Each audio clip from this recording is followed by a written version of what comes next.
Innalillahi wa inna ilaihi roji'un. Kembali tersiar kabar duka di kalangan PMI Taiwan.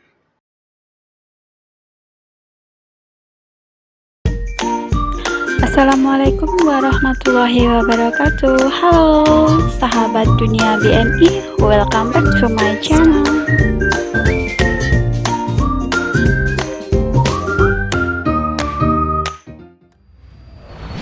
Kabar duka yang pertama adalah seorang PMI yang akrab disapa dengan panggilan Mbak Ana, asal Purwodadi, Jawa Tengah, dikabarkan meninggal dunia kemarin pada hari Jumat 25 Juni 2021. Kabar meninggalnya almarhumah ini pertama kali diinfokan oleh temannya dari almarhumah yang sama-sama bekerja di daerah Taan Taipei. Kronologi dari meninggalnya almarhumah menurut informasi dari temannya almarhumah bahwa sebenarnya almarhumah ini tidak sakit apa-apa sebelum meninggal.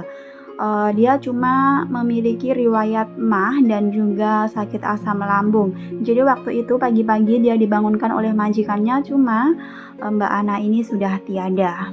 Bahkan sebelumnya hari Kamisnya itu Mbak Ana ini masih chatan sama temennya ini bahwa dia masih baik-baik aja, sehat-sehat saja, dan nggak taunya Jumatnya dia udah tiada.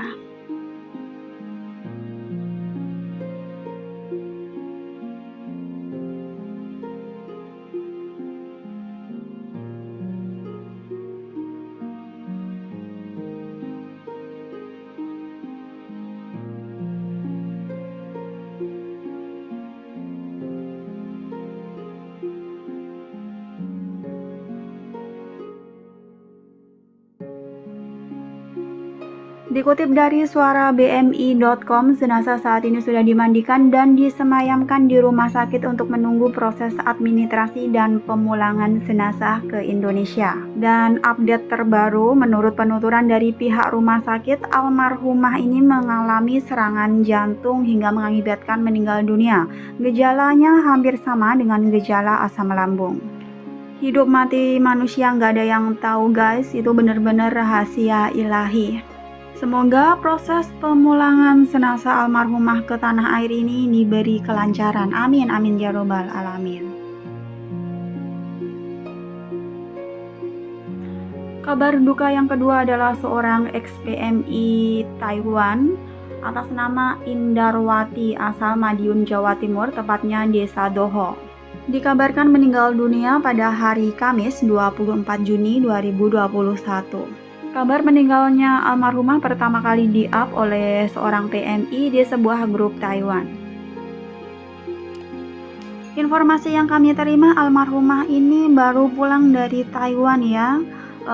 Mungkin sekitar 1,5 bulanan, tepatnya pada bulan Mei atau bulan 5 kemarin dia pulang ke tanah air. Dia bekerja di Taiwan itu udah 14 tahun. Nggak disangka mbaknya ini udah selama itu di perantauan dan baru pulang sekitar 1,5 bulanan udah dipanggil sama Yang Maha Kuasa ya.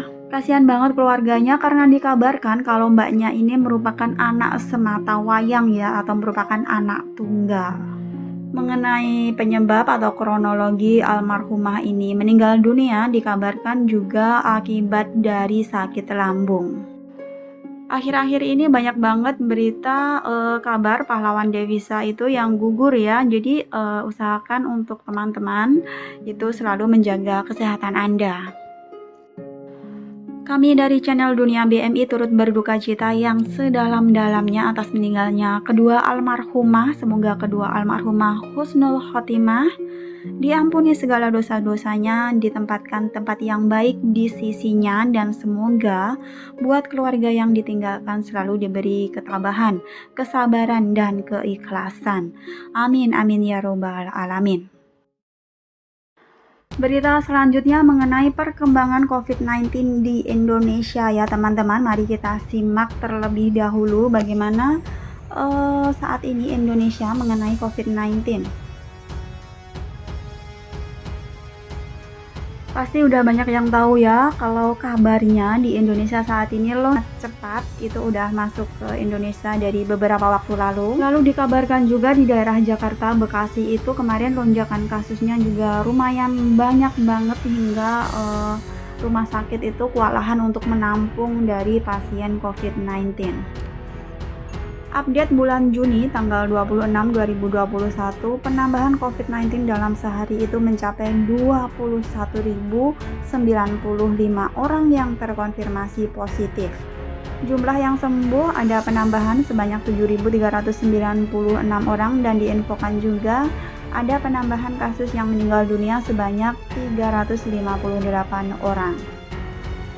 Kemudian untuk update hari ini 27 Juni 2021, penambahan yang terkonfirmasi positif COVID-19 itu lebih banyak lagi, yaitu sebanyak 21.342 orang yang terkonfirmasi positif, yang sembuh sebanyak 8.024 orang, sedangkan yang meninggal dunia 409 orang dalam satu hari ini.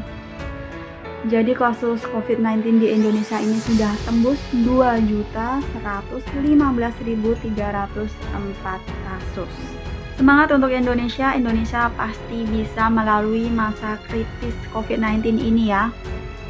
Diharapkan untuk seluruh masyarakat Indonesia itu bisa mematuhi peraturan dari pemerintah, protokol kesehatan yang ada untuk pencegahan COVID-19. Jangan disepelekan ya guys, karena COVID-19 ini benar-benar ada dan berbahaya, apalagi varian Delta dari India itu udah beberapa lalu masuk ke Indonesia dan penyebarannya itu dikabarkan sangat amat cepat.